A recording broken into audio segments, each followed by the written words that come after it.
Oh, do we have a Game Informer, folks? Ladies and gentlemen, welcome to the Game Informer Show. I am your host, Alex Stadnick, and as always, I'm honored to be joined by the illustrious Alex Van Aken. Hello, sir.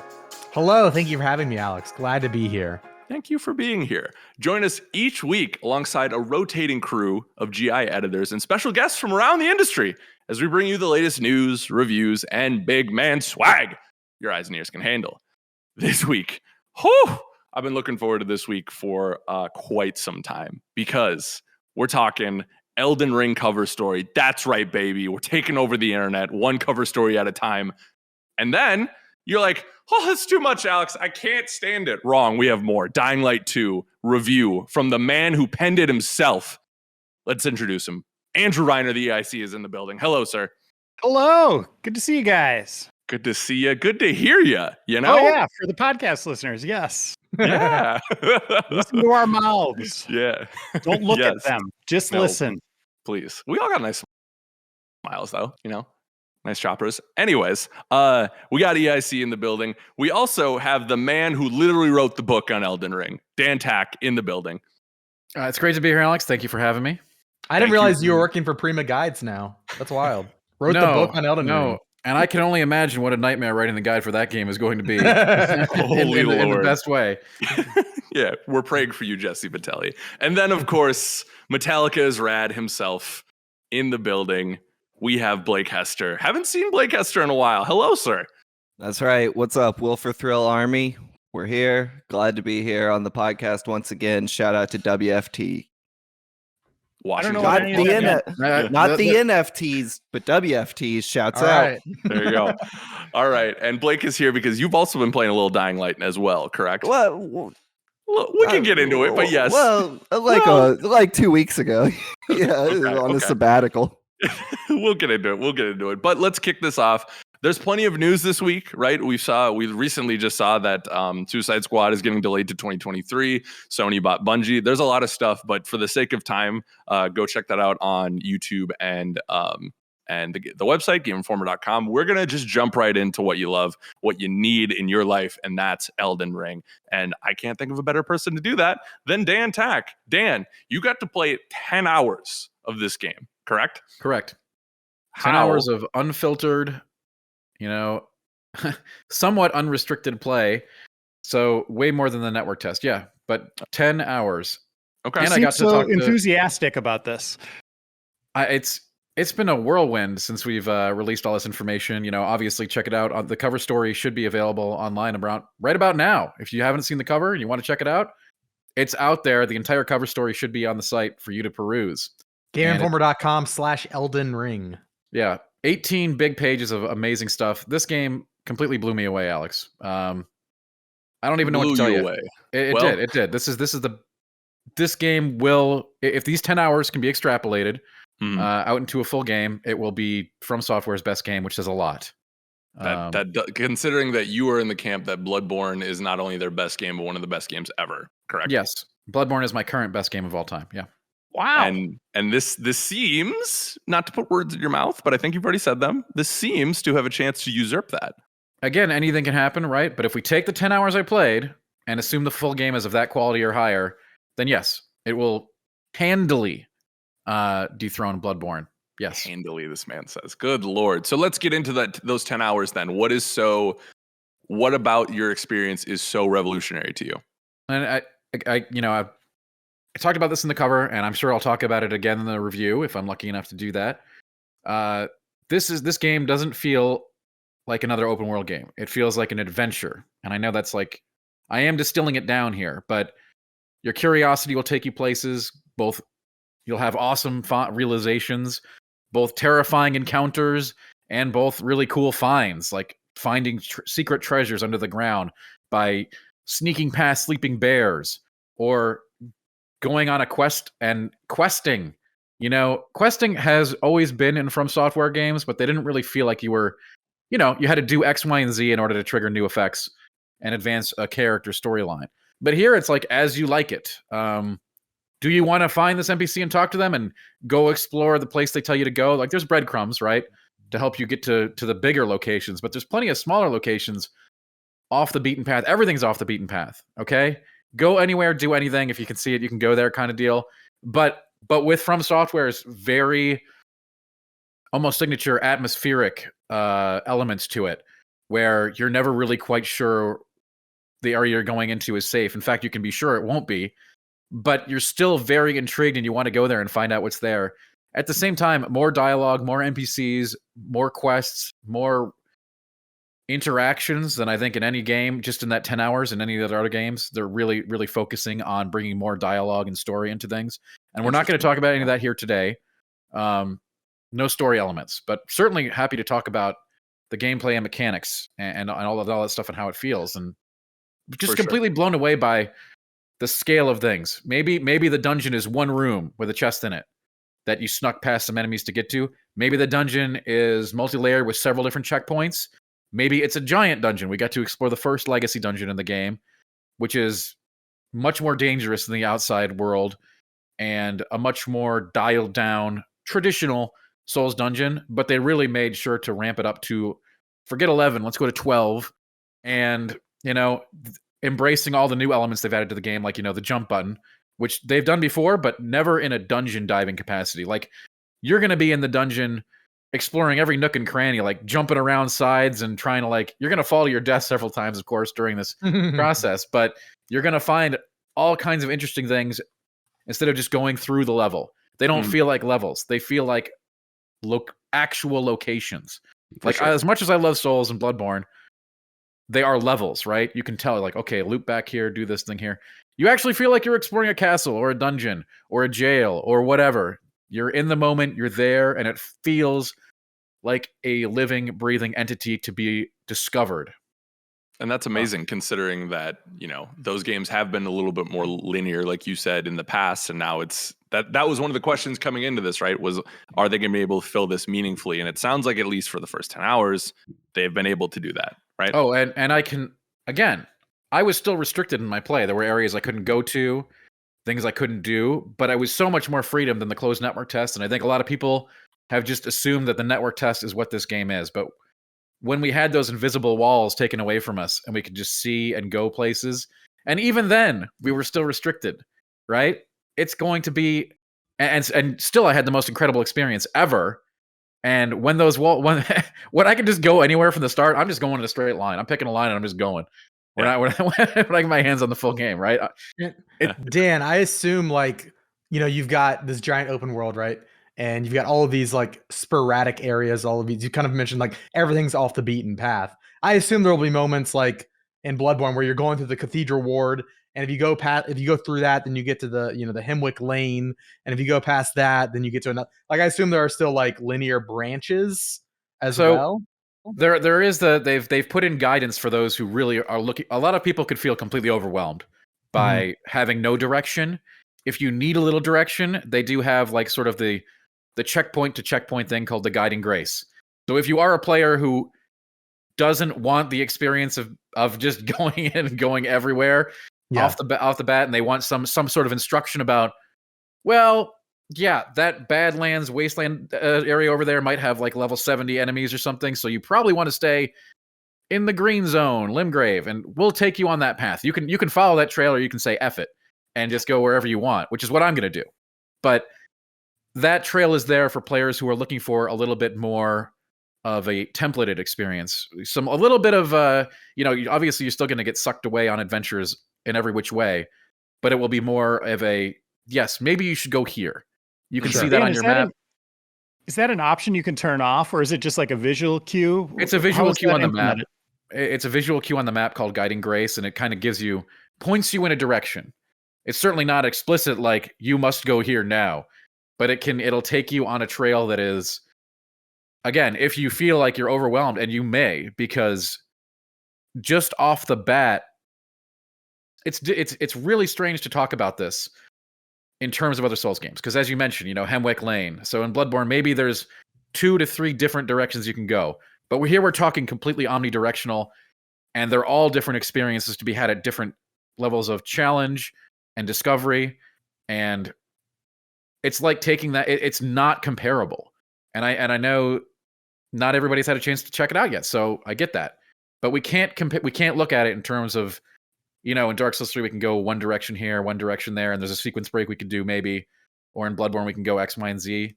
This is just, we're completely, if it's X, Y, and Z, we've just taken the whole alphabet and thrown it at you, and now you can go to any of those letters anytime you want. And we're adding the Greek alphabet and the Correct. Chinese and the whole Correct. And instead of just having A goes to B goes to C, we now have, you could again, squared. the possibilities are. You're telling really me A can go to L if it wants to? It could. Wow. It could. We're breaking all the rules with this one, and I'm really impressed. Just in the open field stuff that I saw in one zone. Yeah. We have to extrapolate that out to like 6 major zones for the demigods, at least. We don't know. There could be more. But that's like, we're just assuming one major demigod per one major zone, as they've done in the previous games. But the trail there will not be nearly as corridor-like For sure. with these open fields in play. I wanna go back to you talked about the network test a little earlier, and some people got their hands on that, some people didn't. I'm curious, are there any specific differences you noticed between your time playing those? Because you played like 20 Absolutely. hours of the network test. Yes, absolutely. Item drops were different across the board. So that was very different. We didn't start with the same class loadouts. Spirit summons, I think, may have been upgraded for the network test, although I can't say. The player felt a little bit more powerful off the bat in the network test. But all this stuff is subject to change, right? And probably what they always are tweaking dials down to the 0 hour before, in terms of balancing and stuff. But yeah, certainly the spirit summons are going to be a really cool element to dive into, and they can be upgraded. I did not unlock upgrading in my 10 hours, but it's clearly there. And those are something that you can fall back on to help you get through those big boss battles. But for me, they were very weak, and the boss killed them in one shot. So they didn't really do anything in the boss battle, but that's okay. I was there for that. And again, I know a lot of players have been intimidated by From Software games in the past. This will be one of the shining examples of, yes. So for the old school players, the challenge will still be there, and it will still be amazing. In fact, I predict this game will have bigger challenges than any From Software game yet, given what we've seen in the boss. But you've never been able to just say, okay, I can't beat this giant boss guy. What do I do now? My options are to go grind. Maybe I have one other area to go to. In this, you just go to the entire other game. So if you get stuck, you've got a huge world to go to, and you probably will get stuck. I think it almost feels like that's an intentional thing that they want you to go out and explore before you face these huge hulking challenges. So I think this will be a great game to onboard people because of the options, but it isn't going to be any easier. Okay, if you're going in this and you expect you will not be tested or challenged, I mean, that's kind of the whole point. For sure. Is to get you in that space where you reach a level of extreme adversity that equals an extreme triumph and a sense of victory that you can't find anywhere else. Do you think though that, because I think a lot of the talk I saw coming out of the network test was about the spirits and how helpful they were, and then your experience, they leveled those down. Do you think if you focused on the spirits more in your 10 hours, they would have been the boon that they were in the network test? Or do you think they completely I think that the spirits are going to be great, and they're only available in some encounters. I think that the way that From is going to structure the game, this is some speculation, is that, critical path boss fights will include spirit summons. And then there's going to be some out of the way, the DLC style bosses, Sister Friede, Dark Eater Midir, Orphan of Kos, these big, really big names that are just like the most epic boss battles ever. Those will probably be tucked away and optional in out of the way areas that you're really going to have to go find, and you're going to have to opt into those, right? And spirit summons, if they're even available for those fights, probably won't do much for you. Nothing will, right? These are going to be... They've gone to 3-phase as their big boss battles before. I would not be shocked to see a 4-phase or 5-phase encounter in this game as an optional glory battle outside of the, we're going to have to look for these. And, that's the first thing I'm going to do if I am lucky enough to review the game, is going to be like, all right, screw all the early game stuff. We're going to the furthest reaches of the world that I can go to initially, see if I can kill enemies out there to get like a ton more runes and souls early on. And then I'll just come back and, again, other players can do this too. You can come back if you don't. We got to fight Godric, who's been shown extensively, the multi-armed fallen king of Stormvale, who's got all kinds of tricks up his sleeve. Dude has more animations that any entry level, but looking at it now, I just played through Dark Souls 3 again, like what any given week, right? And just looking at the early game bosses in that game, like Vort, who's got like 3 moves. Looking at Godric's kit with his he's got like a zillion different animations and change-ups and mix-ups, and he's the first major boss. The later bosses in the game, my expectations are very high, and I think they will be met. Hey, Dan, you said he has tricks up his sleeve, but he's multi-armed. How many sleeves does he have? Well, he takes off his stuff right at the beginning. It's a big showpiece, like, hey, I've got tons of arms and a giant axe, and I'm going to use this axe and these arms. And of course, he's got all their abilities that come online during the fight. And again, I thought it was super challenging. I was definitely underleveled for it because I didn't spend a whole lot of time. My going in with those 10 hours, they are very precious 10 hours. So I tried to avoid all of the areas that I'd already been to in the closed network test. That would have given me that sort of entry level backdrop safety net of levels and items. So I just went right into Stormvale basically, and I don't regret that. It was great. It's a really cool dungeon, and it's fascinating to see how the dungeon is laid out because after I learned how the dungeon layout was, I could run to Godric from the entrance very quickly if I wanted to. But there's so much other stuff on the periphery that I got involved in. Yeah. Is Godric the one that has the dragon arm? Yes. That you saw God. That's the first boss? No. That's the first. Okay. There are bosses everywhere in this game. Okay. I have no doubt that there'll be more bosses in this game than any From Software game, but they seem to have embraced the Sekiro kind of thing where we've got mid bosses, we've got baby bosses, we've got middle bosses, we've got baby giant bosses. They're so cute. So the giant story bosses like Godric, I think are going to be, those are the set piece encounters that we've. Yeah. They're going to be much more intimidating than the standard fare. But you will be able to go and do many encounters in many different realms before coming back to Godric to do him if you please. For sure. So talking about Godric, right, and the bosses in this game, you kind of said, you figure out the run to him, right? But I think that's one of the things that's turned me off from games is the boss challenge necessarily doesn't bother me. It's I'm dead and now I need to run 100 meters through every enemy that wants to kill me. Mm-hmm. That's different in this game experience, right? At least you don't have to do that. Yeah. For one, Godric is right next to a checkpoint, so he doesn't need one of these. But the stakes of Marika are out there, especially in the open field boss areas. So if you get killed out there by a boss, there's no run back. So basically, they've examined the game and taken out those extremely long run backs to the bosses. Those of you who have played Dark Souls 2 DLC know the pain that is getting back to Sir Alan's room. There's nothing like that. Those pain points should be gone. It doesn't make anything less intense. Trust me. You're still getting. It just helps like getting right back into that boss fight. Yeah. It's like, okay, I'm here for this challenge. Let's keep it going. Run it back. I've got him down. Roll here, block here, parry here. He's gonna do this move right now. There's the telegraph. I'm into it. It lets you just keep in the zone, rather than get bogged down by getting tagged by a couple enemies trying to run back over a minute. You know what I mean? For sure. And I think I know people in the Souls community will disagree with me, but that was one of the antiquated parts of that design that I don't think they will disagree with you. I think that once they get any change is always going to be held up to some kind of scrutiny. Mm-hmm. I think even the most hardcore Souls fans will really like that change. I mean, all it does is let you get back into the meat of what we love, which is those big set piece boss fights. So I feel like it's more respectful of your time in that way too. I do want to bring up, you did get to sit down with the one and only Miyazaki for this, right? Do you want to talk about Hell's Moving Castle? Correct. No, the other Miyazaki. The other Miyazaki. Both icons. They are both incredible. I don't know him. Have they met each other, do you think? I have no doubt that has to have happened, right? Right. Like, yeah. That's like antimatter, right? Like you don't want it to happen. It's like you can't ever have two Miyamotos in the universe. Like, think about that. Think about a collaborative project between those two. That would be the most amazing thing ever, I think. See you, George R.R. Goodbye. We love you. Checks in the mail, but we're getting the other in here. That would be incredible. And more I think about that, wow, we really love need that idea. Right? Yeah, let's make that happen. Can you brokerage that deal? Spirited Away the game. Oh my god, don't even. by the Dark Souls. Oh my god, that would be the best game of all time. Or like Haku I don't want to play Elden Ring now. Like I want send it back. Away. Princess Mononoke the game. Mononoke, God, that one would be riding around on your cool. Yeah. Dude, let's go. Go fight some boars. I like this. Oh my goodness. Oh. I mean, it fits. like Yeah, it dark, does actually tainted work. Spirit, but it just fits right into this From Software suite already. Let's do it. All right. Let's go. But Yes, anyways, we did get a 1 hour interview with him. It was really great to sit down and chat with him about games again.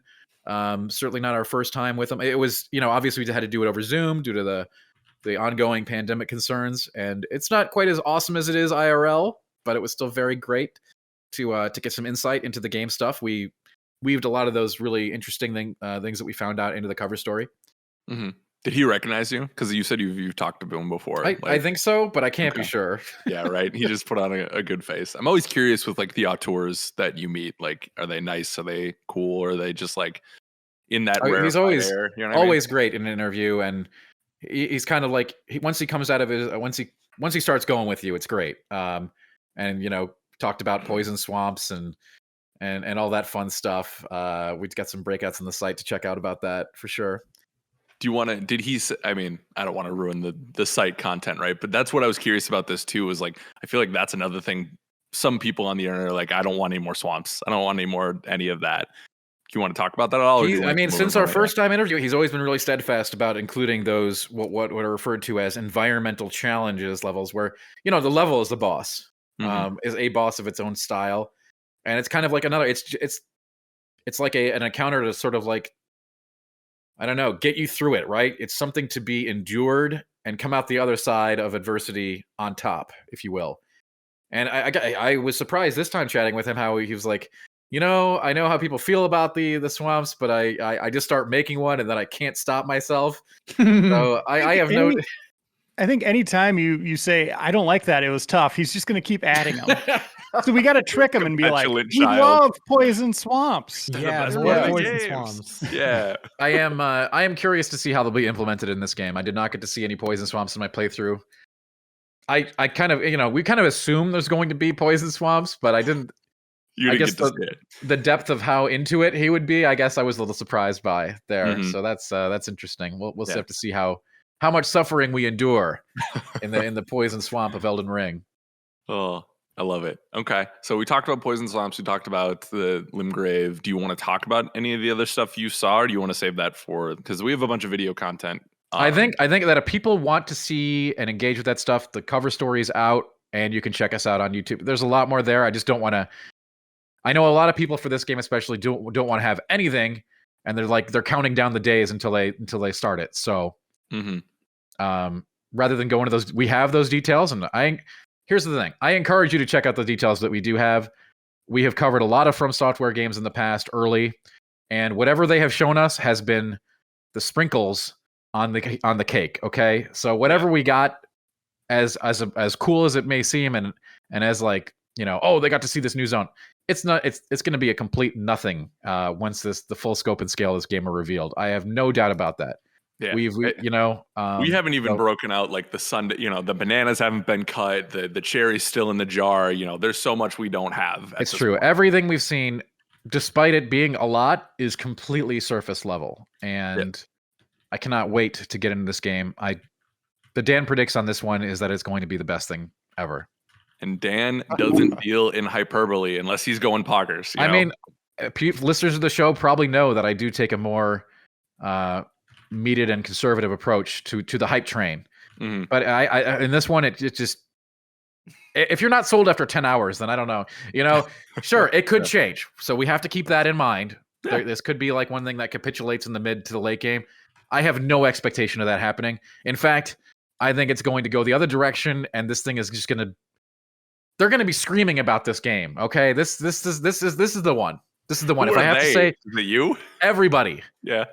This is the one. All right. Blake, you go be screaming from the rooftops. What's interesting? I've had a storied career with these Souls games. With this have you? Hidetaka Miyazaki and have you? His merry band of weirdos over there From Software making these games. Every time they put one of these damn games out, I tell you what, I see the trailer and I'm like, that's literally the coolest looking game of all time. Like, they put Bloodborne out and I'm like, are you kidding me? But that is the coolest game of all time right now. Dan, I'm sorry. It's my time. They put this game out. I'm like, that a game has never looked cooler than Bloodborne. And I play it, and I'm like, I can't. I just can't. Like, I don't doubt that they're great. I fully believe they're great, but like, I just can't do it. You know, I don't chew on gravel for fun either. And recently, I didn't even tell Dan this, which is a betrayal of our friendship and our colleagueship. I went and played Sekiro. And I got some distance in it, you know. I fought the big. Well, I didn't fight the big snake, but I hid from the big snake. I fought the dude on his big ox. I beat the crap out of that man on his big bull ox horse thing. So good. That's such a good fight. I love that fight. Yeah, there's it was a awesome. guy on an ox, by the way. It's a horse. Whatever, man. Doesn't matter. And, There's a pretty big difference between an ox and a horse. Yeah, like whatever. I'm the not speeds are very different at which they run. These are different animals, okay? I'm not a zoologist, all right? I'm a journalist. Anyway, I got far enough, and I was like, I can't do this anymore. It's too hard. It's too hard. Do you think? But I do not encourage players to start with that particular game. By the way, we've had this. Well, this comes up a lot. To be fair, Sekiro is like by several orders of magnitude the farthest I've ever made it in a Souls game. In Bloodborne, I can't get past the first area. In Sekiro, like I put some time into it before I was like, I'm done. And I was reading Dan's cover story. I was reading this thing with my little peepers, making edits along the way, doing my job. And I was like, you know what, Dan Tech? This is the one. This is it. Dan sold me on it. And it really comes down to one thing. This checkpointing system before bosses. For real. I was like, that's it. That was it. Because it's not the difficulty of Souls games that turns me off. It's the process of getting back to areas that tends to turn me off. Like I'll have a great time with Sekiro. I'll fight a boss, die within 2 seconds, and I'm like, okay.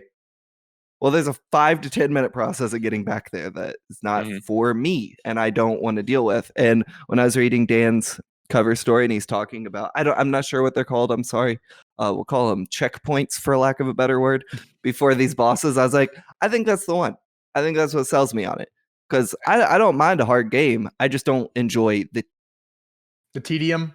The tedium of the Souls games. And I want to say something real quick about that. Like, I think all too often when we talk about the Souls games and From Software games, the discussion only revolves around difficulty, and people really miss the point about all the other amazing things that these games do in terms of environmental storytelling, incredible atmosphere, and world building.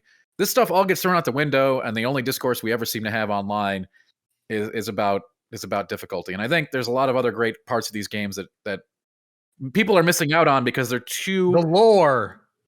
The lore is really great. The lore! Yeah. That's what I liked about Bloodborne.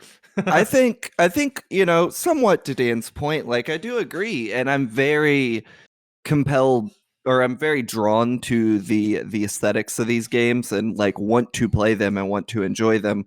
But there are core design decisions in Souls games, or From games, I guess maybe is a better way to put it, that I know players like a lot that just don't gel with me. And it's not the difficulty. Like fighting that dude on the horse or the ox, no one knows for sure what animal that is. There's no way to confirm it either. No one knows.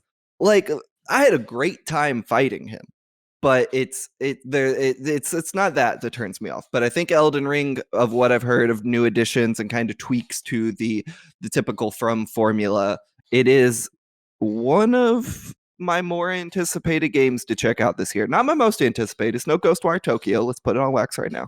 But like, I am very, very much looking forward to playing this game, and in no small part because I read Dan Tech's cover story, which was great. Check it out at your local GameStop. Yeah, Dan really, really did a great job with the cover story. Yeah, he does a great job with everything, but this one is like, you could tell he was born for this moment type of thing. Jordan, now, is it the best thing ever, Dan, when we consider the cosmos and the universe and everything that's happened in written history? Wow. You did say the best thing ever. I mean, I do. This will be this game. I think will be the best game that is the best game of all time. There it is. Better than chicken wings, right there. I really do have that sense right now. Okay. Dan Tech. I admire the boldness of you. And I admire it as well. Thank you. Well, if you want more on Elden Ring, you are definitely in the right place. If you want something a little bit more in-depth story-wise, we have it on youtube.com/Game Informer and GameInformer.com. If you want to read that, the interview we talked about, right, GameInformer.com. We archived, if you didn't see, we archived Dan's amazing Twitch stream that he did 3.5 hours by himself, just Q&A. Yeah. Dealing with the, answering the chat, really awesome stream. So shout out to Dan. Once this is over in like 3 months, he can finally take a break. Yeah, right. Dan, I put 2 questions in chat during that stream you didn't answer. I'm sorry I didn't get to them. We got to as many as we could in that. I did want to go like another hour longer, but I figured we had hit a lot of the main points. Yeah. Yes, we did. Blake, I saw your first question and then I muted you. Yeah. Cool. Smart move. Cool. Yeah. Cool. Look, you do whatever you want, Reiner, as long as my check comes in every 2 weeks. It doesn't bother me. I had a blast. We're all good. See? Andrew, speaking of having a blast, Mr. Reiner, let's get into the playlist. You have been playing a little game called Dying Light 2. Stay Human. For quite some time, and your official review is on the site on the YouTube page right now. Let's dive in. Is it Stay Human? Stay woke.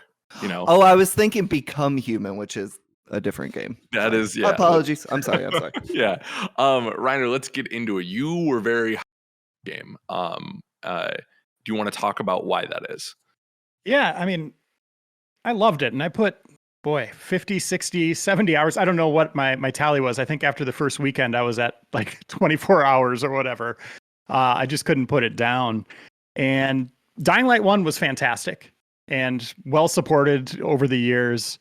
At its core, it's a apocalyptic zombie survival game, right? Where you and maybe 3 of your friends, if you have a party, are working together to gain power within these zombie infested cities.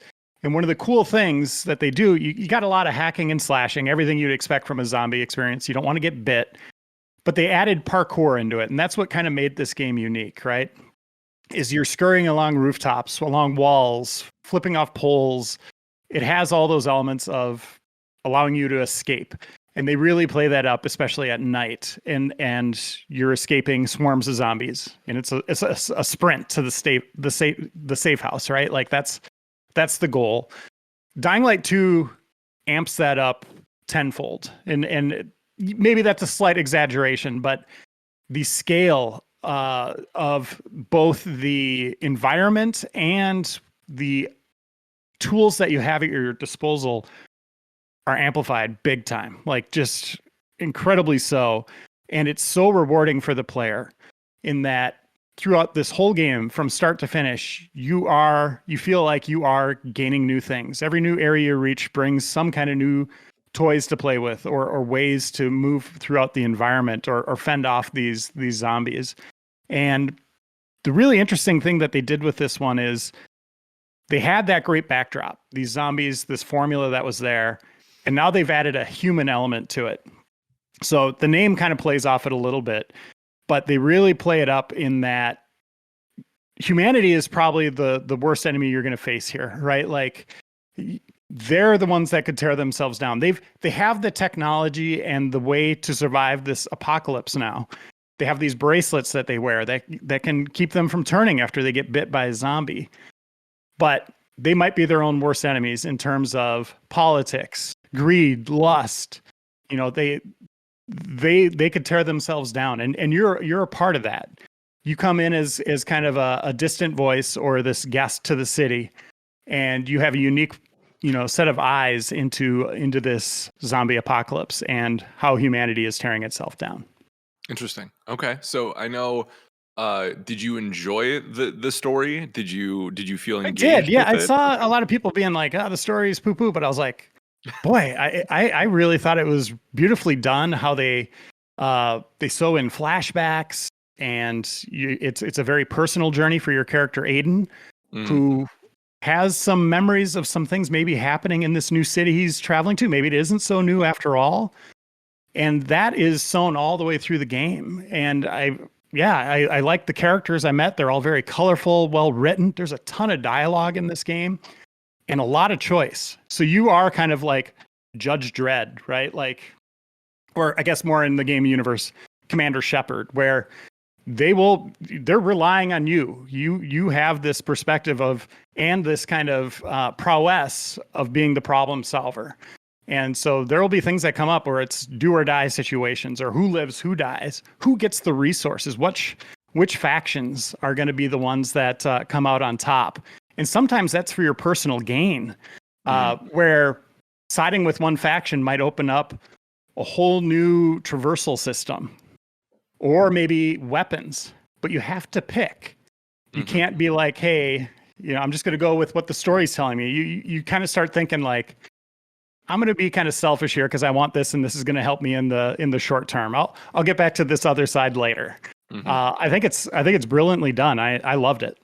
Okay. There were a lot of moments that were my favorite moments of the game that Blake didn't like. I've kind of been talking with Blake and Reiner throughout the review process, and some of my favorite moments Blake didn't even see because he went down a different path, and it was like a big moment that is still like the highlight of my experience. That he was like, I don't know what you're talking about. And I was like, you didn't see that part? He's like, no, Stop texting me. I don't know what you're on about right now. Blocking this number. Yeah. Because he earlier in the branch, like he chose at a major decision to kind of side with the other faction than I did. And that for me was like, I was like, oh wow, like there really is like the choice really kind of branches out into totally different areas. It does kind of like funnel you back into like the same area in certain moments, but like when those branches get really wide and big, some of the encounters that you see are wildly different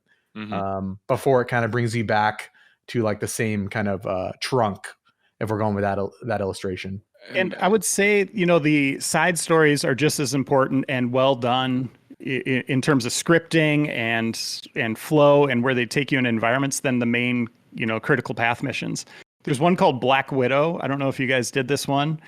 I didn't. Where there's someone that's been poisoned and they think they know who did it, and they're trying to go track it down, and it becomes an investigation mission where you go to this lady's apartment and you start seeing things, and then you find this canister of pills.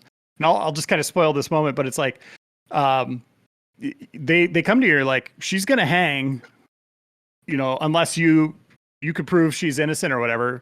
What do you want to do? Do you want to test those pills and eat those pills, or do you want to let her die, basically? And that's the choice. I won't say what I did or what the outcome is, but like you do the due diligence to find out what's going on there. Yeah. I just think it's fascinating. And just those little side stories add so much to the world and those characters, and really build up the society in an interesting way.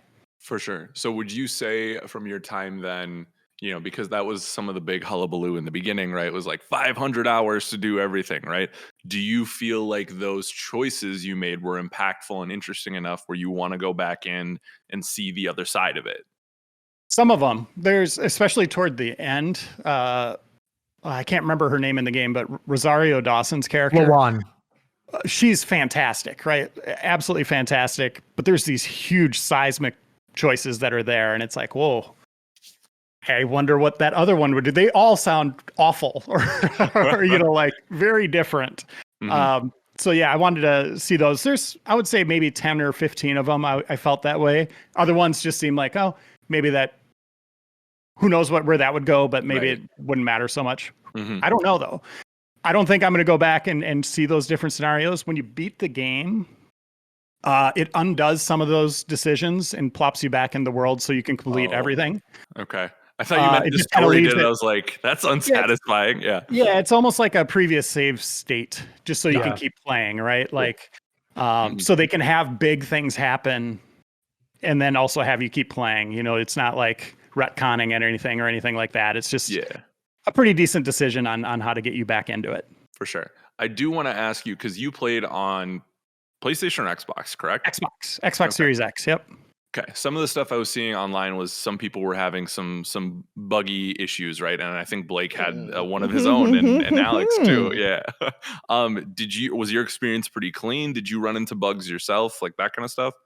I didn't have any crashes. The bugs, I would say, are very minimal compared to games of this ilk, like Skyrim or Fallout. I think this was a cleaner playthrough. I think it's a more beautiful game than those. I think the mechanics, traversal, combat flow better. I think it's just a better made game than those classics, right? Like, I love those games too, but I very much hold them in the same breath. It's very similar in terms of design and the experience you get from them. When I played on PC for a little bit of co-op, I ran into some bugs, and that was like a, I don't know, 2 to 3 hour playthrough. But they were kind of strange things. Like, it'd be like, I can't hit down on my D-pad to turn on my flashlight, and then all of a sudden 30 seconds later it would let me, so it wasn't like detrimental to the game like Blake, who has a history of breaking things. And what the hell? Hey, look, I didn't make these games. I didn't put these bugs in there. That's all I'm saying. These games would be infinitely worse if Blake made them. There'd be more bugs. Yeah. He doesn't know the difference between a bull and a horse. We're already in trouble. Well, there's neither in Dying Light 2. Yeah. Well, maybe there is. I don't know. Yeah. So, do you want to without spoiling Blake? Do you want to tell people what you ran into, or if I guess does it matter if it's going to be patched? Well, I'll just say I hit a game-breaking bug in a level called Broadcast. I've been told there's a hot fix, a patch. I didn't go back. I haven't touched it since then. Probably will not, to be honest, if we want to get into my thoughts later on that. But just know that even if that one is fixed, there are some issues going on there. Maybe be diligent about having 1 or 2 extra saves as you're going about, because there are issues. And Reiner luckily didn't have issues with his game, which is great.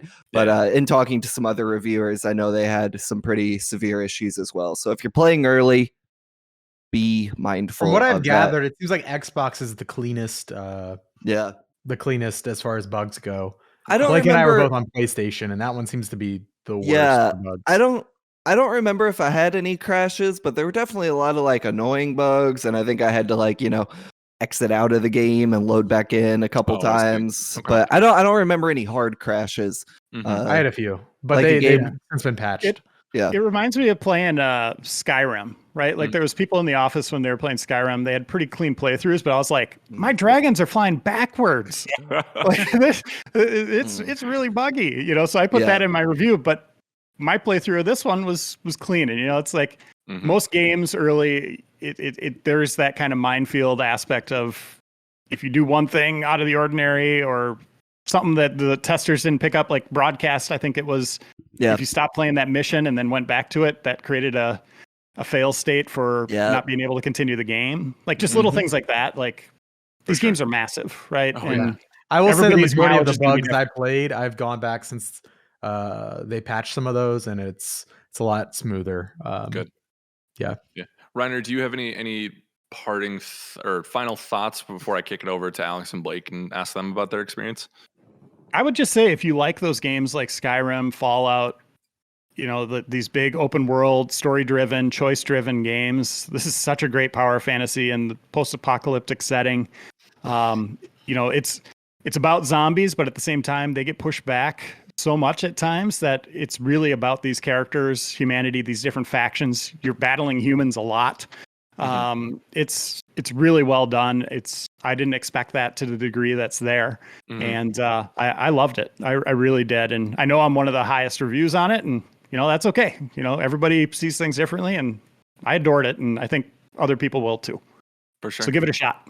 Yeah. Alex, I know talking to you playing it, you were really liking the combat of the experience, right? The moment to moment movement of it, correct? Not necessarily the combat, but the parkour. Okay. Mirror's Edge is alive and well in Dying Light 2. Running from rooftop to rooftop, wall running, unlocking. There is a part of my lizard brain that loves movement in games. And when you tie the gameplay loop into locking more aspects of that movement system, it's just, I'm not going to stop. That's why I loved Crackdown 1 so much, where you would run around and explore and get those agility orbs, and that would unlock more capability. That Dying Light is very similar to that in its gameplay loop, And with the increased verticality, they have you up on these giant skyscrapers, Oh, you know, yeah. on these metal beams. I don't want to reveal all the methods that you can use, but they greatly expand your arsenal of parkour maneuvers, and it's so much fun to sew them all together into some of those big runs. And it's so forgiving in that it reads your intent very well. Like, I'm jumping, I probably came up 2 feet short, but guess what? Aiden all of a sudden, you know, is like Mr. Fantastic. Like, he grabbed that ledge. Yeah. Yeah, it's very good about like letting you get into a flow. I will say the first few hours it's a little awkward just Mhm. because I was playing this and Uncharted at the same time. And I can't tell you how many times I ran off a cliff because I was pressing right bumper to jump because that's what it is in Dying Light. But once you kind of get acclimated to the controls and you unlock a few of those abilities, which you can do by just the more you parkour and run around, the more parkour points you unlock. And same thing with the combat. If you'd rather focus on combat, go get into a bunch of fights, and you will, you'll get more combat points and encounters to, to level up and get more abilities. So it's really really fun in that way. And I wasn't a fan of the story. There were definitely some moments where I was like intrigued, and like that intrigue kind of pushed me forward. But for the majority of my time, it was just, okay, how can I get the next parkour ability? I want to get the slide, and then I want to get the jump that I can unlock so I can chain the slide to like a jump and continue my flow. Just that whole loop was incredible to me, and Mhm. kind of carries the experience for me, honestly. So yeah, I really enjoyed the game. And I will say, like, gaming stories typically don't do it for me as much. Like, regardless of the game, I kind of like, I don't know. I've always kind of been like more, all right, let me get to the gameplay. That's kind of just who I am as a player. But that being said, just like running around rooftops, unlocking those new abilities, there are systems in the Exploring. game. Yeah, there are systems in the game that you can divert power and resources to the two factions in the game, and there are open world effects that has. So like if I chose to kind of keep routing resources to the survivors, and that unlocked more things like airbags that I could jump off of in the environment. It added zip lines in the environment. There's a lot of unlocks, yeah, They're it's just, huge though. Like, those are yeah, big game changing additions yeah. that change the way you go about your business. And it kind of It's goes so both ways. cool. You could do it if you want more combat focus. You can side with the faction that gives you like exploding cars and like giant like hook traps spike traps that will like kill zombies. Or if you're like me, you like running around, you side with the faction that gives you those rewards. And it's just, as far as an open world goes, I didn't fast travel once. I don't even know like how the fast Wow. travel works. Mhm. It might just connect you to the main cities. I don't know. They, I didn't mess. it's a subway system, and it's cool Okay. because you go down to the subway, and to activate the fast travel, you have to do like a puzzle. The puzzles are so good in this too. The They are, environmental yeah. puzzles. You have to complete these environmental puzzles of rerouting power and figuring out how to get the subway Is that with the online. cables like they are with the electrical stations? Yeah, Reiner? there's those, and then the little electrical boxes you got to activate. the puzzles it's are a awesome. variety. Yeah. Cool. Very So, nice. Cool. yeah. Anyway, I think- there's a lot to this game. It's huge. Yeah, It's awesome. typically, my last thought is typically in open world games, I mainline the story because the side stuff doesn't interest me. In this game, it's the opposite. All of the side activities, the parkour challenges, the puzzles like rerouting cables and power in these giant buildings. That was all the stuff that attracted me to the game, made me keep playing, was the side stuff rather than the main narrative. So it's kind of weird that how that kind of contrasts my typical experience with an open world game, just because it is so fun to just be in this world. So yeah, those are my thoughts. Blake, I know What's up? we cut your playthrough short, which I apologize for. Did you enjoy your experience beforehand? Like, do you have any thoughts on that? I know you got thoughts. Look at you down there. Look, if there's two things you can say about a young man Blake Hester, it's that devout member of the Will for Thrill Army, and he loves Dying Light 1. The game's great. It's crazy. That game is so good. I've thought about that game pretty consistently since it came out. Mhm. And so when they announced a Dying Light 2, I was like, great, on board. When I found out Rosario Dawson was in it, I was like, that's cool. But weirdly enough, she's in my 2 favorite movies of all time, Kids and Guide to Recognizing Your Saints. I love her. Okay. I think she's a great actress. I was like, yeah, put her in the zombie game. Sure, why not? Kids is one of your favorite movies of all time. No, Dan, Kids is my favorite movie of all time. I mean, that explains a lot. Anyway, I do like the game a lot. I think it has a lot of really, really intelligent level design choices to make traversal. It's not necessarily a very fastly fluid, parkour mechanics. There's definitely a weight to it. Mm-hmm. But once you really wrap your mind around it, it does feel good to move through this world. And I think the open world is designed in such a way that if you have an eagle eye, you can see like, oh man, I can get from A to B and never touch the ground. And I think it's very, very intelligently made. The combat is clunky as all get out, but I still like it. You jump down with an overpowered weapon and you mow down 30 zombies. It just feels good. It's fun. It doesn't matter when you get the drop kick though. That's all you're going to use because it's True. the best thing ever. Better than Elden Ring, Dan. Yeah. The drop kick. No. The drop kick. The drop kick is great. The gameplay is great. Oh man, to go against the editor-in-chief is a very scary proposition. I think the story is bafflingly bad. Wow. From a writing perspective, from an acting perspective, I do find it. And I was talking to friend of the show, Jacob Geller, about this. And I was like, well, the marketing, it pushed the story, the 2 billion lines of dialogue or whatever, the 500 pages of side quests. And I was like, his argument was like, well, the marketing of a game, they don't always see eye to eye. Maybe this isn't what you should be paying attention to. And I was like, I think I tend to agree with you. But in the case of Dying Light 2, I'm going to have to push back because the story is the whole thing of this game. You want to pay attention to it. You want to know who these characters are, what their intentions are, what their motivations are. You want to have an eye on all the politics of the world to know how to align yourself. But engaging with the story, I find rough. I did not care about any of these characters. It has post Last of Us syndrome, where Last of Us has that very famous scene where you play as spoilers, I guess, for The Last of Us. Who cares? You play as Joel's daughter, and she dies. In the game, and it's and you see a character experience this intense amount of grief and loss, and that's right, Alex. And after that, what makes that scene work is you play as Sarah and you get a moment with her to understand her as a character and understand Joel. But games after that seem to just think you can front load characters with like grief and sadness. Mm-hmm. And like that instantly achieves emotional resonance with a player. And that's not how that works. I need to know why. I need to like a character before I'll ever care about a character. And so, you're talking to all these characters that are telling you these sob stories. And I'm like, I don't even know your name. But now I have to sit through 10 minutes of dialogue about your mom who turned into a zombie and ate your brother, and your sister, I don't know, got drop kicked by me off a skyscraper. It's just so sad, boo hoo. And it's like, I don't care.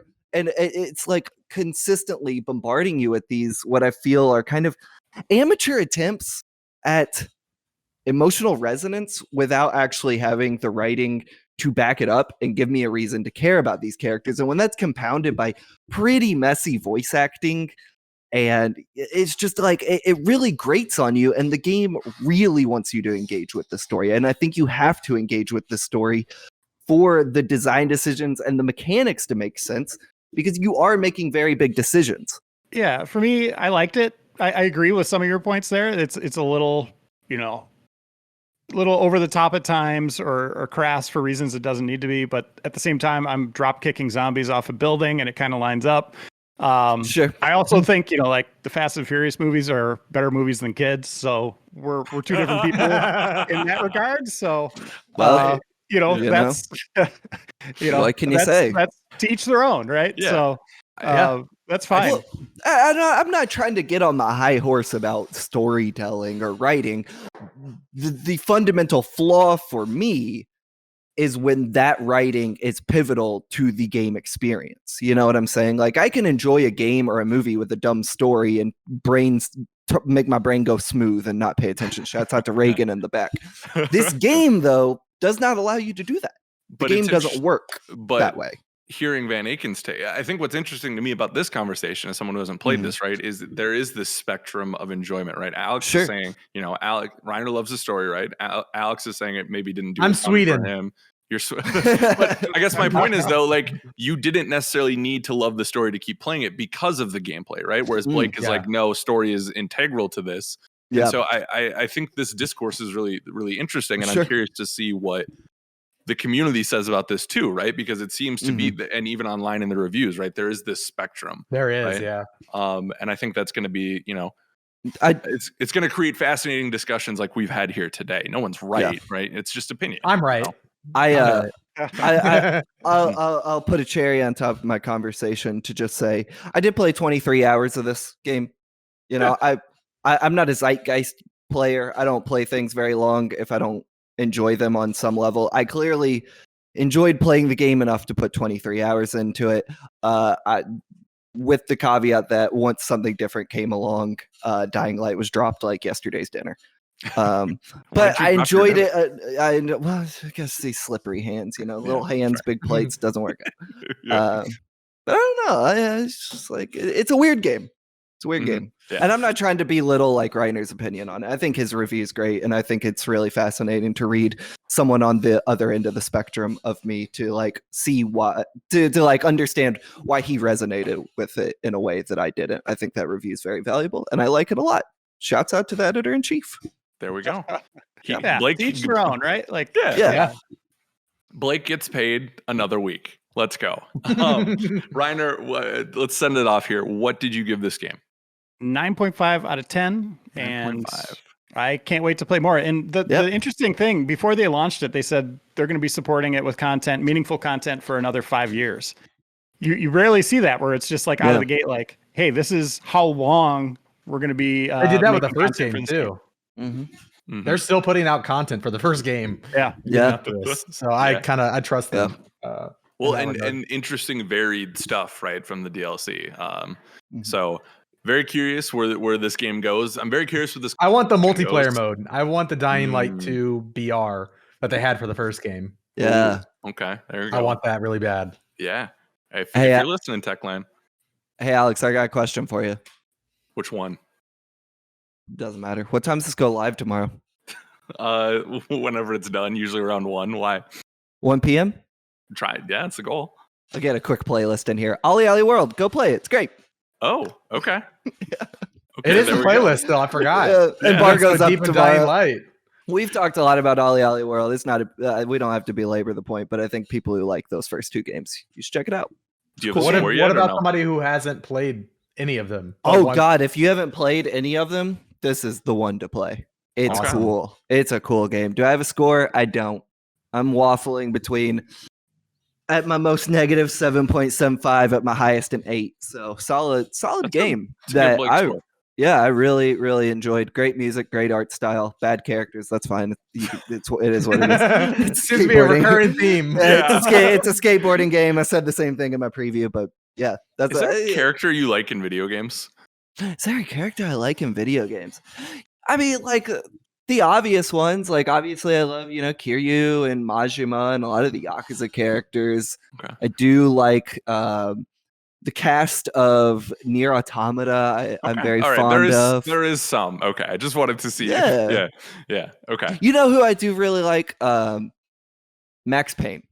Okay. I think he specifically Max Payne 3. I find him a very interesting character, and I think it's kind of a bummer we didn't get to explore that character more. Yeah, he reminds me of the character depth of like Kids, for example. I haven't seen Kids. I just laughed. It sounded like a good zinger. Yeah, it sounded like a good zinger. Honestly, it's my favorite Mac Miller mixtape. Dan, all I'm gonna say is I don't come on this podcast to make fun of things you like. I'm not. Hey, I think Kids is a good movie, but I think putting it as your best movie of all time is Interesting. I said it's my favorite movie of all time. I'm gonna That's go look even up. worse. I'm gonna go look up IMDb for kids, and we're gonna take a quick break. Don't do it. We'll be right back.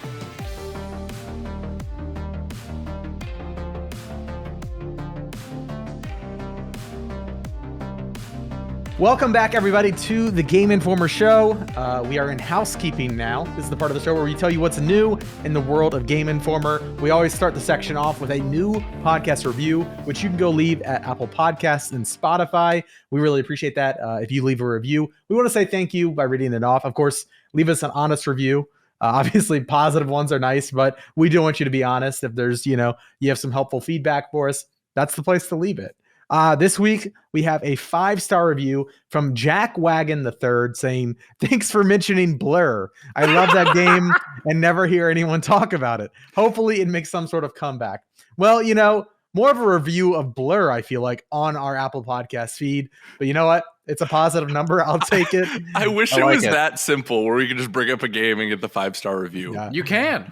Let's try it. Clearly. Elden Yeah. Ring, Elden Ring. Burnout Paradise. Leisure Suit Larry. All right, Viva there's a 1-star. Pinata, Trouble in Paradise. Yeah. Thank you, Jack, for the review. And hey, we're happy to mention Blur. I don't remember what episode it was. I think it was about a month Marcus ago. brought it up. Yeah. Marcus brought up Blur. See, we got a great ensemble here, and thank you for recognizing that, Jack. Appreciate you taking the time out of your day to go and leave us a review. It means a lot. Moving on, our weekly streams this week. We've got a lot. On Thursday, the day you're listening to this, if you're quick, you're one of the first people listening, you're about an hour in. That means we are starting our Dying Light 2 multiplayer stream. It's going to be myself, Wesley LeBlanc, Marcus Stewart, and John Carson. We're going to be playing multiplayer, playing cooperative Dying Light 2. So if you're listening to this, pause the show, go say hello in the Twitch chat, twitch.tv/Game Informer. On Friday, the Super Replay crew is back at it again with, I assume, Star Wars, right? Yeah. Jedi Fallen Order. Cool. We got to finish that thing. How is Marcus do? Anytime I tune in, Dan's like, "Oh my god." Marcus is doing great. I just want to. I can't wait till we do some other cool, exciting new.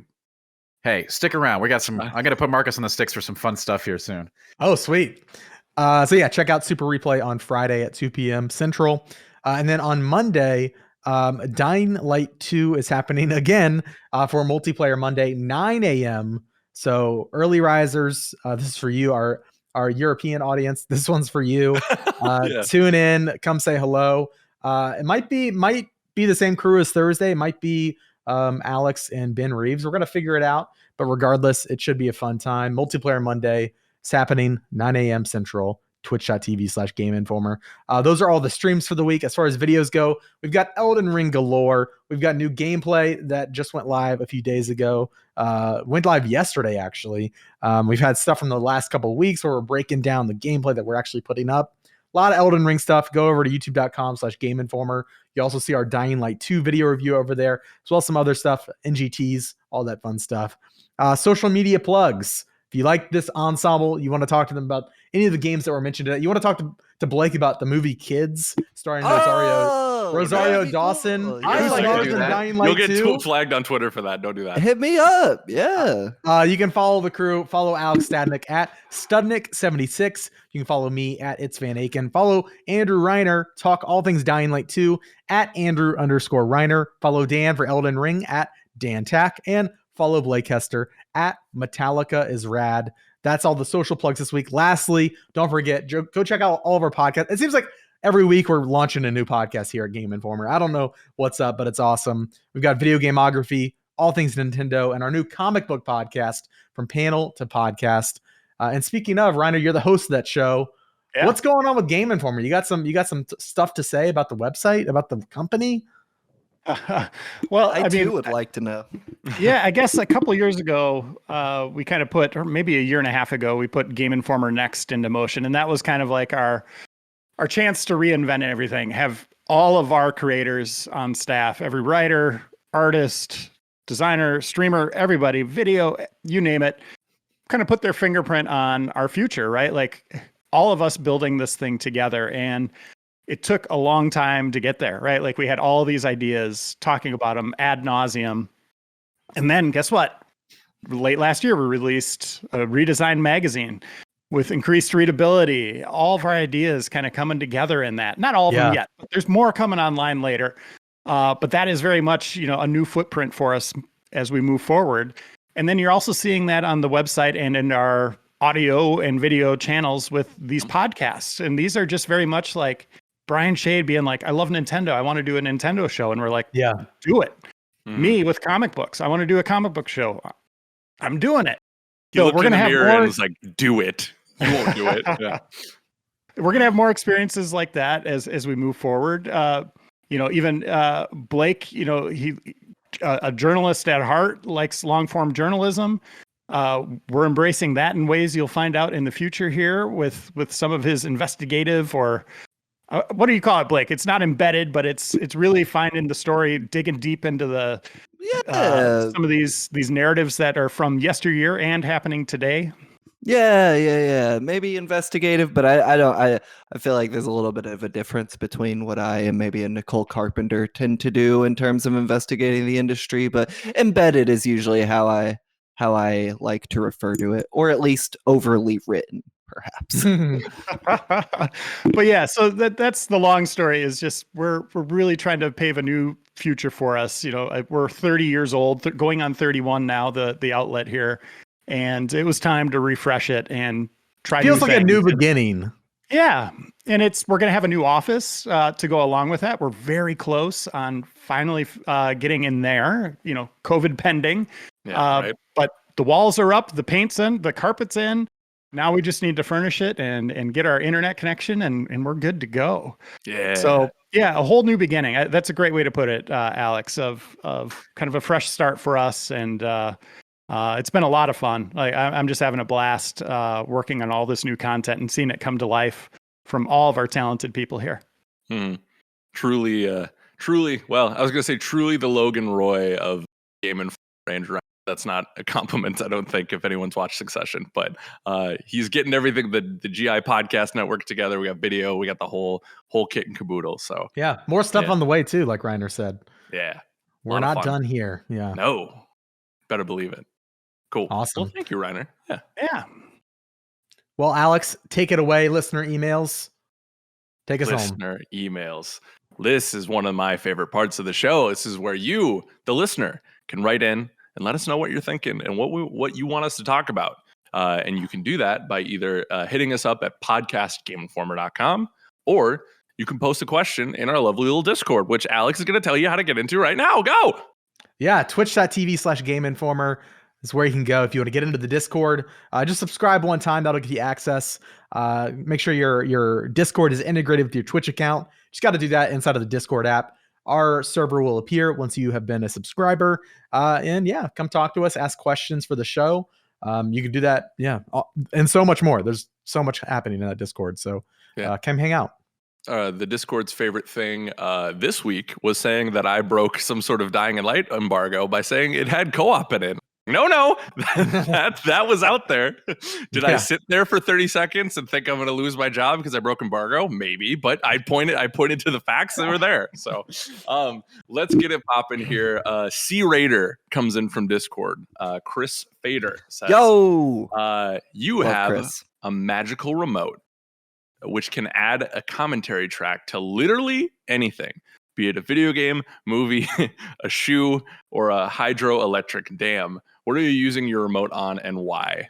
And I feel like this is a bad time to bring up Kids, the movie, but there already there already is a commentary track. For that. Yeah, there are commentary amazing film. tracks. And Rolling Stone had an oral history like 5 or 6 years ago. That was very good. I mean, that is believe me, Alex, a well documented. Okay, film. we got it.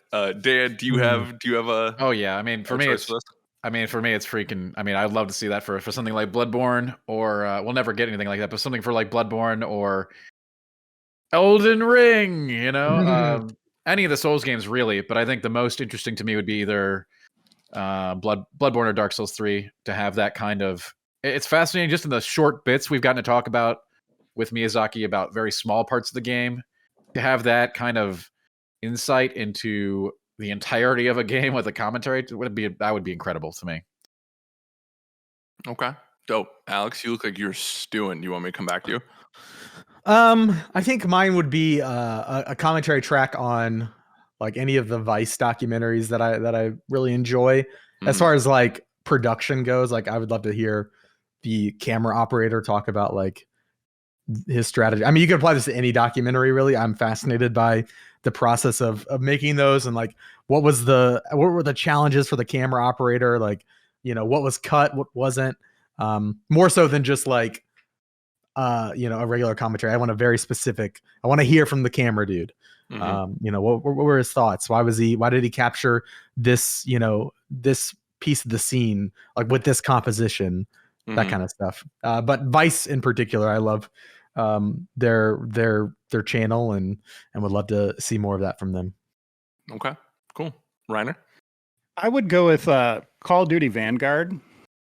Just with the turmoil that's been going on here and this team banding together and launching this game amid crisis after crisis after crisis. I would almost want like time-stamped commentary tracks, like beginning in, you know, the trenches as this, you know, development trenches as this is really kind of escalating. And then now with this, you know, hopefully this promise of a better future for them here. I would just love to hear the thoughts of these dev teams. You know, there's many of them, right? Like it's not, you know, it's four teams working on this. I'd love to hear that journey and where they're at and how they're doing now. For sure. Blake, how about you? Yeah, man. I mean, like, so many. I'm usually more interested in how something is made than the thing itself. You know, Mhm. the two that come to mind, though, one is Fortnite, Yeah. which, you know, full disclosure, my best friend in the world works at Epic. Blah blah blah blah blah. Because I don't think the story of Fortnite will ever come out, like the full story, and I would just love to get from, you know, the first concept meetings to where we are in 2022, the entire story of how that whole thing happened. I think about it all the time. The second one, because kids is on my mind, is the movie Gummo, which is the Oh direct. my god, Blake! And let me say why. It's a Dan. good thing I'm the only one here who knows these movies because man, you got Dan, I sat here and listened to 20 minutes of Elden Ring. All right, that's all I'm saying, and I didn't interrupt. You know, I it's the directorial debut of Harmony Korine. There's these wild stories that have floated around about the making of that movie, where the crew, which, you know, this is a New Line Cinema, big production for a studio, they had to wear hazmat suits on the sets because they were that squalid. They were finding actors on the Sally Jesse Raphael show. Like, there's all these weird stories and ephemera that floats around, but no one's ever collected them into one like definitive commentary track or making of like how this bizarre movie came to be as a big studio picture. And I would love to know what that was like. There What's you it go. called? Gummo? Gummo. It's named after one of the don't look it up, Alex. the please. Marx brothers. It's Maybe- named after one of the Marx brothers. The hazmat comment has me very curious. Yeah. Right? Isn't that fascinating? Like, because Yeah. they were filming in Nashville, Tennessee on location in people's real homes. And a lot of those locations were low income, very, very poor Southern homes. And there are stories that float around. It's like, well, yeah, because we were a union film, like SAG made us wear hazmat suits in these people's homes. And it's like, I mean, I guess that's safe, but it's also I'm like, sure that made God. them. I'm sure that made them feel real good. Yeah. There's all these like little stories that floats around, but no one's collected them. So Yeah. that would be mine. I'm gonna write a book on it. Okay, here we go. I think mine quickly is, and Ben Hansen pointed this out a couple days ago, right? I don't feel like Pokemon Company has done any interviews or anything on Legends Arceus right now, and this is very much, you know, recency bias and stuff. I just want to know all about it. I want to know like when this started, what like led to some of these decisions, what was cut, the whole thing. So I'd love to sit down. Pokemon Company, if you're listening, I got most of the game captured. We could do something. You know Let's what I mean? collab. Yeah. I also, and this is more of a general thing, I also love, I think it was Ben Affleck was like drunk out of his mind during the what commentary was it? I think it was what's the Michael Bay movie where they go to space? Armageddon. Armageddon. I think it's that one where he was just blitzed and he was just talking about whatever. And I want to see more commentaries like that where people are like, yeah, dude, like this guy sucked over here. Like I did not like working with him. Like that kind of stuff. Yeah. Speaking of, I'm reading Melissa Mayer's book, All Right, the oral history of Dazed and Confused. Yeah. Ben Affleck in there. He's actually in recovery now. He's sober. Good for But him. there are some wild stories from him and about him in that book. I really recommend. The book is fantastic. Okay. Shout out to Melissa Mayers. I may have to grab that from you when you're done with it. Moving on, we have Judonk Donk, and he told me that's how he pronounces his name. So I wasn't sure. With the acquisition feeding frenzy going strong this year, who is the most valuable target for acquisition still out there besides the big ones like EA, Ubi, and Nintendo? FromSoft looks pretty good right now. Dan? Tencent. I mean, FromSoft is already owned by another company, so you'd probably have to deal with them. So I'm not, and I don't know this, but I've heard there's some. They have different laws in Japan, I guess, for all these company acquisition kind of deals. I don't know the fineries of them, but apparently it's more complicated. You'd probably have to go through the FTC and whatever regulatory body it is in Japan. I have no idea. Right? I don't know, but I do know. Leave From Software alone, please. Thank you. To get From Software, you got to go through a lot of different entities. Not saying they couldn't. Yeah. For me, I've seen a lot of people talking about Sony grabbing up Capcom, which would be interesting. That marriage makes sense, right? I'm not really in the mood to celebrate consolidation of these companies, right? I don't love the fact that these companies are getting bought up, but Blake, did you have an answer for this one? Not really. Market consolidation is bad for the world. But it is always interesting to hear me, or for me to see people be like, oh, Sony should buy Konami or Capcom or whatever. And it's like, well, first off, what do you do with Konami? They own fitness centers. Like, video games are such a small part of their business. So do you buy their video game division? You would literally have to buy the IP. Spin that out. Yeah.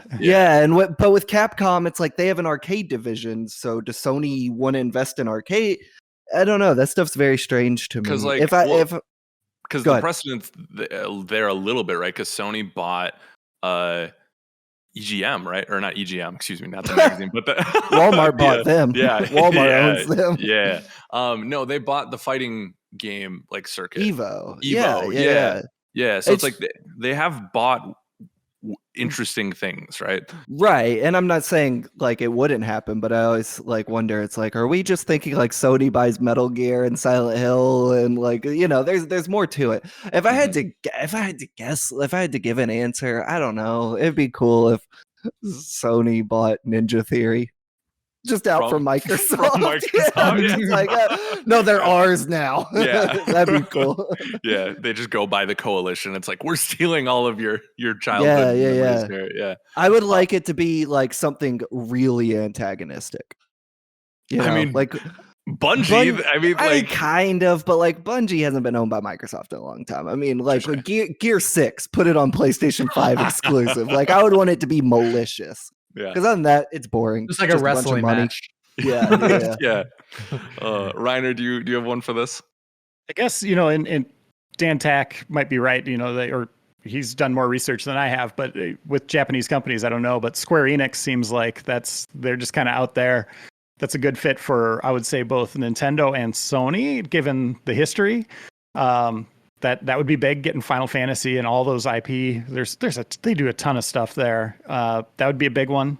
That would be really interesting for Nintendo, though, because they couldn't limit, like inherently, they couldn't limit Square Enix's properties to be exclusive to Nintendo. You know what I'm saying? From from a tech standpoint alone. Exactly. Yeah. Like Final Fantasy VII Remake ain't going on the Switch, but that would be literally melt your Switch out of your hand. I think to Reiner's point, like that would be really fascinating to see happen because Nintendo would be forced to publish on other platforms. You know what I'm saying? Like that would be wild. And until those development things are done, right? And then they move on to their Switch 2 or whatever's next. And then they tank Square Enix. They're like, no more Final Fantasy 14. You don't get to, we can't run it on Switch. I'm sorry. That's actually why we haven't got the Pixel remasters on Switch yet. It's because they're just waiting for that buyout, baby. And someone brought this up, but the Pokemon company, like Nintendo owns a part of it, but they're still independent, right? Like that would be. Imagine if that went to like Microsoft or Sony. Like Yeah. the minds would, my mind would melt just thinking about that. It's not Yeah. right. Yeah, it defies the laws Hmm. of nature at this point. VA, did you say one? No. Okay. Selfishly, I want somebody to buy NCSoft and bring back City of Heroes and like a bunch of old MMOs. But I think realistically, and I don't want them to be acquired, but if we're looking at companies that are ripe for an acquisition, speaking of Dying Light, Techland, they are still an independent studio and developer. They publish their own games. They've got Dying Light 2, Dead Call of Island. Juarez. I mean, Dead. Yeah, and I don't know about They any don't of them. have Dead Island. No? Yeah, I think They don't they have don't own those. all. They don't own Oh, all of okay, those, but got as a it. company, they are independent. And I'm surprised they haven't been acquired yet. Are they just Eh, publishing it? Sorry, I want to make sure I get this right.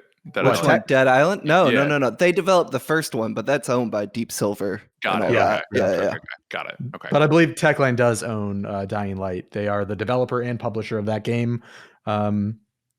And yeah, I mean, it seems. I think their independence is pretty important to them. They've got like a lot of words on their website about their independence. But I Mhm. mean, if I was a company like Xbox wanting to like secure, talented group of developers who are continuing to make open world, games that are say what you will about them, they are interesting, and yeah, I would look at them.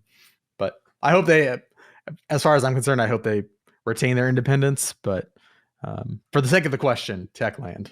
Yeah. I want someone to acquire. I don't want someone to acquire Platinum because the idea of anyone reining those fools in scares me. But I want Sony to also acquire Platinum, give them Freedom and Last of Us Part 2 budgets to make all their For real. games. That would be Yeah. so interesting. Like Yeah. Bayonetta and 8K. Like good Yeah, lord. yeah. Oh my lord! But also, Yeah. don't buy Platinum. Please don't do that. Well, now that these execs have heard our pleas on here, I'm sure no other studios will get bought, but Yeah, I'm sure they listen. yeah. We'll see. Moving on to the last question of the week. This comes from Camus Cthulhu, our Lord and Savior. And he says, Lost Ark is going to be my first MMO. My friends are going to play too, so I've got a group to play with. However, MMOs look overwhelming to me. What are some tips or heads up I should know before jumping in? Dan Tack, I'm looking right at you. You beautiful yeah. man. Lost Ark I think is going to be a pretty freaking big deal. It's been really popular in other regions, and having played the beta, it's pretty fun. It's got big MMO hooks. You constantly feel like you're developing, you're leveling, great dungeon runs, and so for him and his friend group, I would say try to do some stuff together. It will be overwhelming, but Lost Ark is kind of like the Diablo style combat, makes it a little bit more inviting than the old school tab targeting. So you'll be getting in with splashy attacks and all that kind of fun stuff. You'll be developing a home base among over many, many, many hours with lots of customization options. And there's a main story path to follow. So that's basically what you should be doing for your first quite a few hours of the game, is just take the story as it goes. It's obscene anime nonsense, right? But it's fun in the same regard. And just do that for your first foray into the game. And then when you get to endgame, it probably will be very overwhelming. I'm not sure, we're not going to get all the bells and whistles they have in other regions right now, which is good.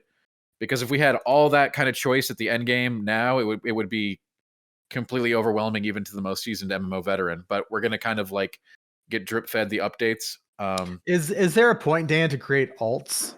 Or are you locked into a class in that game? That remains to be. You are class locked in this game. It's not like Final Okay. Fantasy 14 where you can swap anytime, so you probably will have alts.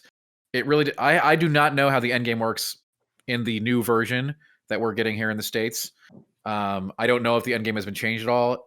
In other versions of the game, it behooves you to have alts, so you can do basically even more farming of end game currencies and loot. But I don't know how the changes to to the monetization and the store. None of that stuff is really well known at this point, to my knowledge. So we'll have to wait for release to find that out. The most important thing is to not get overwhelmed and to have fun. Your friends are going to outlevel you. You're going to have friends who are going to be higher level than you. You're going to have friends who are lower level than you. Don't worry about it. Y'all end up in the same place at the end, and you can go do raids and dungeons together. So take it at your pace and enjoy. Reiner. Awesome. Yeah, I kind of have a cautionary tale to what Dan is saying at the end there about playing with ahead of your friends. I got burned on that, or some of my friends also got burned by it, by one player playing more than the other, out leveling the others. Yet we were a group at the start, and then you all of a sudden you're just kind of on your own, or partnering with just random people to get through certain things to try to catch up. I think right out of the gates, kind of create a pact with your friends on how you want to approach this. Maybe that is journeying off and you're just going to keep leveling. You're going to play it on your own. But if you want it to be a group experience, make sure you have that defined with your friends and just get everybody on the same page. Because if one person goes off and all of a sudden it's 10 levels ahead of you, it can create some frustration. I don't know how this game's going to balance that, but in the past, it's been a messy thing for me. At least. I would completely agree with that, especially looking back at like legacy MMOs. But with this one, you kind of just want to blow through to the end game. It shouldn't take you super long, but like if you're a couple of dungeons and it's like the questing and stuff, it's very like straightforward. Like do this, do that, do this, do that. And it's basically, it's going to be fun, but it's going to be busy work till you get to the real game, essentially. Now, every MMO is kind of constructed that way, but in this one especially, just get through that nonsense and then come together with your friends to go do the raids in the dungeons at the top of the leveling curve, so to speak. For sure. Major takeaway, communication, important in the bedroom, even more so in MMOs. There we go. Oh my God. Alex, do you have any tips? I just say bask in the awe that you will feel. You will see people walking around who have somehow mainlined their top level within 2 weeks, and you're still level 10.